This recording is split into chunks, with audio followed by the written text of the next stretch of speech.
네. 외국인 매매 현황 세 번째인데요. 우리 교재로는 95페이지에서 104페이지입니다. 외국인 무작정 따라하기. 95페이지가 외국인 무작정 따라하기. 그 다음에 98페이지는 외국인이 주가를 올리는 방법. 전에 했던 작년에 공부를 했을 건데 기억이 나실지 모르겠어요. 외국인이 매집을 하거나 또는 매도를 할 때 주가 흐름이 올라가느냐 내려가느냐에 따라서 우리가 이걸 해석하는 능력을 한번 공부하는 시기로 삼으면 좋을 것 같아요. 그게 정말 내가 생각하는 해석하고 맞았더니면 정말 큰 희열을 느끼고요. 내가 해석한 게 또 다른 경우도 많습니다. 그럴 때는 공부의 시기로 삼으면 될 것 같아요. 외국인은 사는 경우도 있고 파는 경우도 있고 또 동서처럼 정말 몇 년간 정말 지지부진한 경우도 있어요. 지지부진할 때가 제일 답답하죠. 주가가 특별히 오르고 내리는 것도 아니고 외국인 움직임도 잘 안 보이고 그럴 때 저한테 하나의 이해는 저 사람은 나보다 더 답답할 거다. 그렇죠? 저 사람은 덩치가 크잖아요. 나는 기껏 해봐야 500만, 1000만 투자하고 있지만 저 사람은 수십억, 수백억, 외국인 같으면 수천억을 투자하고 있으니까 그 사람 맨날 그것만 업으로 하는 사람인데 돈이 올라가지도 않고 내려가지도 않고 그냥 보합 상태로 자기는 어디 팔 데도 없고 살 데도 없고 이러고 있다면 그게 본업인 사람은 얼마나 답답할까요? 취미로 하는 사람도 답답한데 그렇죠? 취미는 해도 그만 안 해도 그만이잖아요. 근데 본업인 사람은 일이 없을 때 정말 힘들다고 그래요. 얼마 전에 그 미스트롯인가? 그 미스트롯 저는 여러 번 이렇게 좀 반복해 보는데 그런 프로를 제가 조금 좋아해요. 그러니까 뭔가 그 정말 에너지를 쏟고 막 5년 10년 이렇게 계속 그 노력을 해서 그게 이제 빛을 보는 그런 이제 스토리를 보여주는 프로그램도 저는 좋아하는데 예전에 보면 히든싱어라든지 예. 꼭 노래를 좋아하는 건 아닌데 그런 이제 프로그램들. 근데 미스트롯을 보니까 그 저기 누구죠?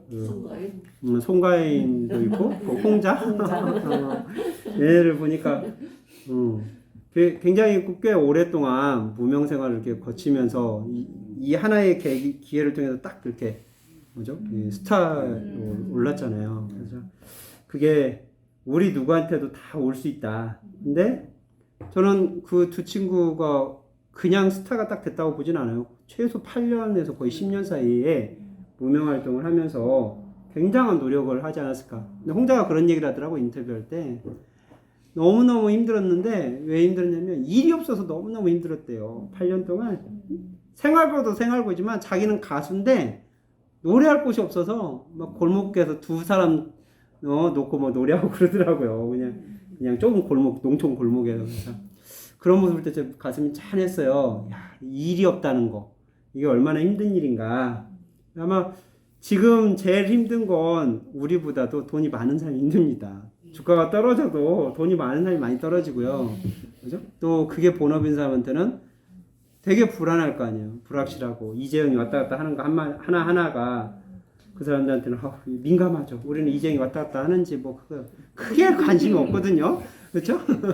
물론 전체적으로 주가가 떨어지니까 그것 때문인가? 이렇게 이제 한 번씩은 보지만 막 이렇게 그 심장이 쫄릴 만큼 그런 긴박감은 없잖아요. 정말 이 외국인들이 제일 답답할 수 있다. 지금 돈 많은 기관들도. 그래서 동서 같은 회사는 저도 참 몇 년 동안 어떻게 해야 될까, 그러니까 팔 생각은 없는데 누구한테 얘기할 때 추천하기가 참 애매하더라고요. 전에도 계속 추천을 해갖고 제 책도 동서에 많이 써졌는데 지금 동서를 사야 돼요 말아야 돼요 하면 그냥 사가지고 평생 있을 생각하면 사면 되는데 이제 그분들은 살까 말까 물어보신 분들은 1년마다 또는 뭐 짧게 6개월마다 평가를 할 건데 그때마다 생각대로 안 움직이면 저한테 또 올 거고 또 그때마다 대답할 내가 어떻게 해야 되나 이런 것들이 좀 고민이 되더라고요. 외국인은 일단 이렇게 보합 상태로 있으면 원래 그게 정상적인 것 같아요. 저는 뭘 사지도 않고 팔지도 않고 그냥 꾸준히 가는 거 이거는 우리가 주식 투자하면서 가져야 될 기본적인 자세 같거든요. 책에도 써져 있지만 외국 주식은 매매하는 게 아니라 보유하는 거다.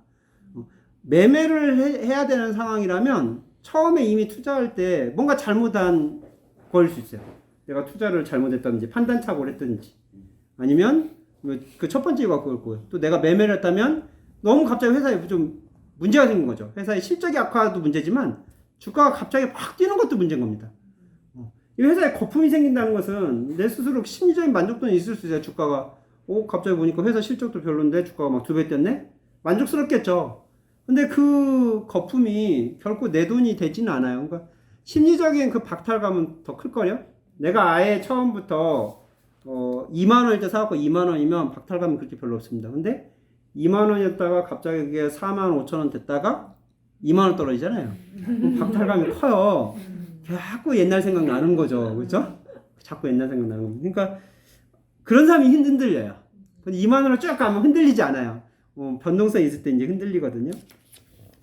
보합 상태에 있으면 외국인들이 사지도 않고 팔지도 않고 그러면 그냥 버텨보는 것도 좋아요. 같이. 롯데칠성이나 롯데푸드가 아마 좀 그런 것 같아요. 이게 몇 년간 이렇게 샀다가 지금 팔지도 않고 사지도 않고 외국인은 그대로고 주가만 막 폭락을 했다 올랐다 막 그럽니다. 사실 주가가 너무 변동성이 좀 커요. 롯데푸드가 작년에 우리 90만 원 거의 갔잖아요. 80, 평균 80이요. 네. 그러다가 갑자기 지금 52만 원. 거의 반토막 났잖아요. 네. 근데 작년 초인가 아마 50만 원 재작년인가요? 네. 그래서 90만 원까지 갔다가 지금 떨어진 거거든요. 맞아요. 그러니까 처음에 그냥 50만 원 선에서 그때와 지금을 비교하면 그냥 똑같은 거예요. 근데 90만 원 찍었다 내려오니까 지금 옛날 생각나고 그 사이에 삽질한 사람들 많죠. 그 사이에 뭔가 그냥 있었으면 가만히 있었을 건데 올라가는 타이밍에 저를 포함해서 저도 물론 어떤 롯데푸드 투자했던 거 어떤 거는 돈을 벌었는데 거기에 또 욕심 조금 부린 것은 또 묶여버리고 저조차도 그러니까 선생님들도 혹시나 삽질한 사람이 있으면 그냥 간다. 나는 롯데푸드 망할 회사는 아니고 잠시 변동성이 좀 있는 그 정도입니다. 외국인들도 몇 년 동안 샀다는 것은 그 회사의 잠재 가능성 좀 보고 샀을 거니까 뭐 심각하게 뭐 문제가 있어서 지금 외국인 팔고 그런 상황 아니에요. 사가지고 갖고 있는 상황. 주가만 왔다 갔다 하고요. 실적도 꾸준히 하는 지금 상황입니다. 이런 거는 뭐 주가를 안 보면 돼요. 근데 보게 되는 것이 문제지만 안 보려고 좀 의도하고요.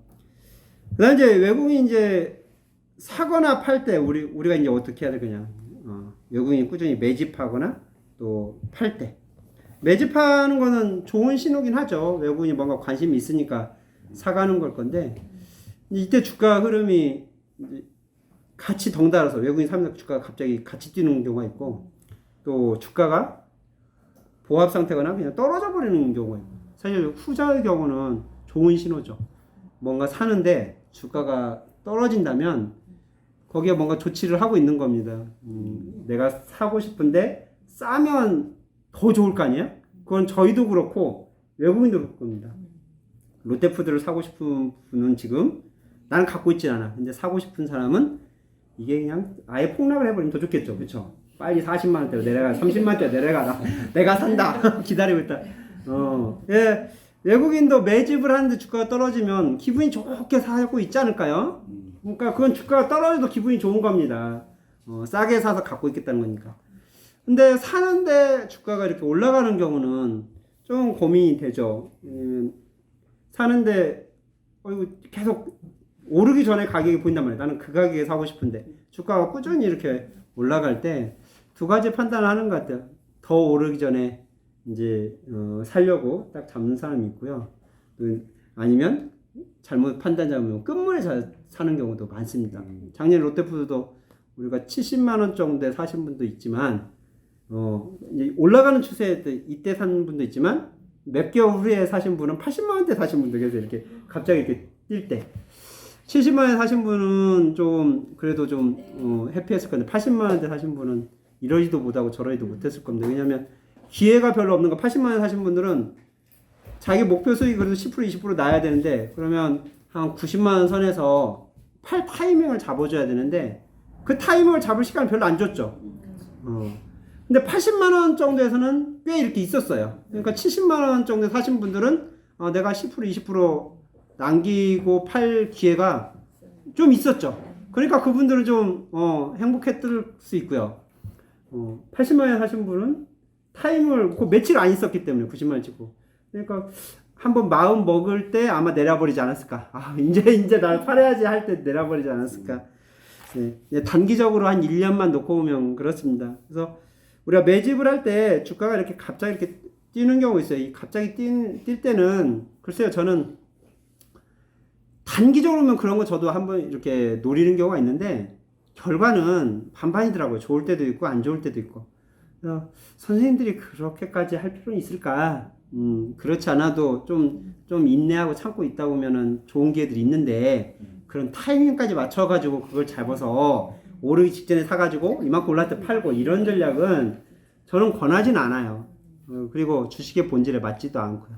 주식은 계속 갖고 가야 되는 거기 때문에 어떻게 보면 롯데푸드 같은 경우 지금 뭐 52만 원 정도 떨어졌다면 동서 뭐 16,000원? 17,000원 되나요? 지금 17,000원 되면 지금 뭐 퍼가 10 정도 10에서 15 이 정도 돼요. PBR은 1도 안 될 겁니다. 그러면 사서 이 회사를 믿고 그냥 꾸준히 갖고 가면 배당이 그래도 2에서 3% 되니까 그 정도 주가에 사면요 동서 같은 한 3% 넘을 겁니다. 지금 배당 수익률만. 그러면 은행이자보다 훨씬 나을 것 같고요. 이 정도를 목표를 두고 하면은 주가는 반드시 보상해 줄 것 같아요. 그게 5년, 뭐 10년. 장기로 보면 확실성이 또 확률이 더 올라가는 겁니다. 그렇게 신경을 안 쓰고 있는 투자를 저는 권하고요. 조금 나는, 이 변동성을 좀 누리고 싶다. 나는 파도 타기가 재밌다. 이런 분들은 눈물과 콧물을 쏟아보면서 한번 경험을 해보는 것도, 그렇죠? 파도 타기 하면 물도 좀 먹잖아요? 물 안 먹고 파도 타기 못 합니다. 그런 거랑, 조금은 해볼 필요도 있어요. 이런 파도 타기가 얼마나 무서운가.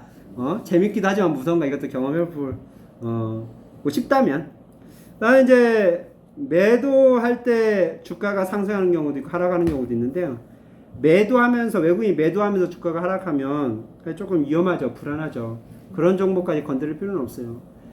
매도하면서 주가가 하락했다는 것은 외국인도 주가를 받쳐줄 힘이 없다는 거고요. 자기도 주가가 안 떨어지면서 팔고 싶지 주가를 떨어뜨리면서 팔고 싶지 않을 겁니다. 그러니까 자기가 그걸 컨트롤할 힘이 없든지 아니면 일단 자기 발등에 지금 불이 떨어졌든지 두 가지 중에 하나이기 때문에 우리가 이제 장기 투자가 아니고 손절매를 하고 싶다면 외국인도 팔고 주가도 떨어지고 실적도 보니까 뭐 개판이고 뭐 이러면 빨리 손절매하고 다 손절매 아꼈다면 반절만 손절매하는 거 저는 절반 손절매하는 거 굉장히 괜찮은 것 같아요. 절반 손절매하면 주가가 어떻게 되든 내가 해칭을 다 하는 효과가 있는 거죠. 항상 불안한 것은 해결 방법은 안전하게 가는 거거든요. 해칭을 하면 돼요. 어떻게 될지 내가 판단이 안 쓰면 어떻게 되든 나한테 손해가 없게 만들어버리면 돼요. 어떻게든. 그게 현금하고 주식을 똑같이 갖고 가는 겁니다. 그럼 한쪽에서는 이익이 나니까. 대기업들이 보통 환율이라든지 뭐 금리라든지 이런 것들을 자기네들이 컨트롤하기 힘들 때 이 전략을 많이 써요. 환율도 뭐 떨어지거나 올라갈 때 손해가 나는 사람도 있고 이익이 나는 사람도 있어요. 그러면 외화 채권하고 외화 채무를 같이 놓고 가요. 그럼 한쪽은 이득이 되고 한쪽은 손해가 되고 받을 것과 줄 것을 똑같이 갖고 가는 거예요. 외화를. 또는 이제 금리 같은 경우도 내가 은행 예금과 대출을 빚을 같이 갖고 가는 거예요. 그럼 금리가 올라가면 예금에도 이익을 보는 거고 또 금리가 떨어지면은 부채 이자에서 이익을 보는 거고 이런 전략들은 정말 마음이 불안할 때 한 번씩 써보는 건 괜찮아요. 불안하지 않다면 할 필요가 없는데 불안하고 막 동요가 온다면 그렇게 같이 갖고 가는 방법. 매도라는데 주가가 올라간다. 이 경우는 이익 실현 단계로 보면 좋을 것 같아요. 외국인이 주가를 올리면서 뭔가 지금 이제 팔고 나간다. 이익 실현을 원한다면 그때쯤 팔고 나가는 것도 좋죠. 그러니까 퍼가 너무 높다든지 그 상황에서 보면 이제 주가가 올라가니까 퍼가 계속 높아질 겁니다. 여기 너무 거품이 안 깼다 그러면 한 번쯤 팔고 다시 들어오는 것도 방법 같아요. 장기 투자가 사실 요즘에서는 이게 많이 좀 이렇게 그 근거가 좀 많이 약해졌어요. 전에는 장기 투자가 그냥 주식 투자의 원칙처럼 이렇게 돼 있었는데 장기 투자자들한테 큰 수익을 가져다 주지 못하는 지금 시기가 많이 된 것 같아요. 워낙 기업의 속도도 빠르고 금융시장 흐름도 빠르다 보니까 장기 투자한테 많은 보상을 갖다 주면 좋겠는데 예전보다는 좀 많이 떨어진 것 같아요. 그만큼 주식시장이 일단 다 많이 알고 있다는 거고요. 정보가 많이 그렇게 공유가 되어 있는 상황이라서 눈먼 돈이 많이 없어진 거죠. 그럴수록 돈 벌기가 힘들다 사실은. 그러니까 계속 이 외국인 입장에서는 불규칙한 상황, 불확실한 상황을 자꾸 만들어줘야 돼요. 그러니까 뭔가 장기 투자자들이 안 맞다는, 그러니까 불규칙한 상황은 뭡니까? 전통적인 원칙을 이거 무너뜨려줘야 하거든요. 의도적으로라도. 크게 보면은 맞아도 단기적으로 1년 안에 보면은 이게 안 맞네. 왜 이게 주식 격언들이 다 안 맞지? 이런 게 오면 사람들이 이 과거 경험의 오류, 옛날에 경험했던 게 다 안 맞아. 이렇게 하면 이제 패착을 하게 되는 거예요. 이제 실수를 하게 되는 거죠. 그런 걸 노릴 가능성이 있습니다. 그래서 저 같은 경우도 주식을 갖고 있다가 너무 거품이 많이 끼고 이렇게 이익이 많이 올라가면 한 번쯤 팔았다가 좀 몇 년 좀 쉬었다가 다시 들어오는 경우가 오히려 이익 면에서는 좋을 수도 있어요. 근데 좀 머리 아프죠. 그것도 파도타기입니다. 얘가 언제 팔 거냐. 사실 참 어려워요. 작년에 저도 롯데푸드 90만 원 팔려고, 사실 진짜 90만 원 팔려고 저 공표도 했었잖아요. 근데 89만 원에서 멈춰버려 얘가. 그저 조금만 올라주면 좋겠는데 그러고 떨어져 버리더라고요. 그러니까 항상 내가 생각하는 목표 언저리에서 멈춘다. 보면은. 그러니까 이익 실현이 참 어렵더라고요. 그래서 욕심을 좀만 줄이면 좋을 것 같아요. 저도 90만 원이 욕심이었던 거죠. 한 85만 원 선에서 80만 원 선에서 욕심 딱 부렸으면 좋았겠지만, 거기는 아마 나는 90만 안 가면 난 장기 투자한다 이런 생각을 가졌기 때문에 마음은 그렇게 힘들지는 않았어요. 그런데 혹시나 그렇게 마음이 좀 그런 상황이 힘들다면 이익 실현 한 번 정도 해줘도 괜찮을 것 같고요. 우리 옆에 이 실장님 그렇게 따박따박 잘 하시는 분이 계시잖아요.